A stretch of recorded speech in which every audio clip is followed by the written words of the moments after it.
ராமநாதபுரம் மாவட்டம் பரமக்குடி அருகே உள்ள உலகநாதபுரத்தில் அமைந்துள்ள அற்புத குழந்தை இயேசு கோவிலில் 10வது ஆண்டு பங்கு திருவிழா வெகு விமர்சையாக நடைபெற்றது. குழந்தை இயேசுவின் உருவம் தாங்கிய திருத்தேர் பவனி நடைபெற்றது. இறைமக்கள் புடைசூழ தேர்பவனி கோவிலை சுற்றி வலம் வந்தது. வருகைக்காகவும் அனைவரும் இதில் இருந்து பெற்று பருகுங்கள். ஏனெனில் இது புதிய நிலையான வழியை நன்றி செலுத்தி உமக்கு ஒப்பு கொடுக்கின்றோம்.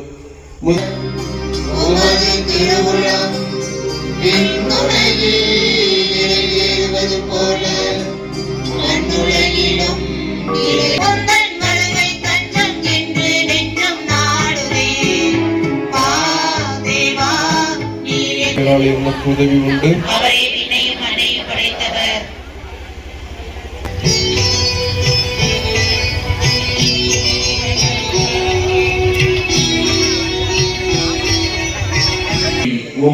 இருக்கின்ற இக்குடும்பங்களின் வேண்டுதல்களுக்கு பல்வேறு இடங்களிலே போர், குலத்தை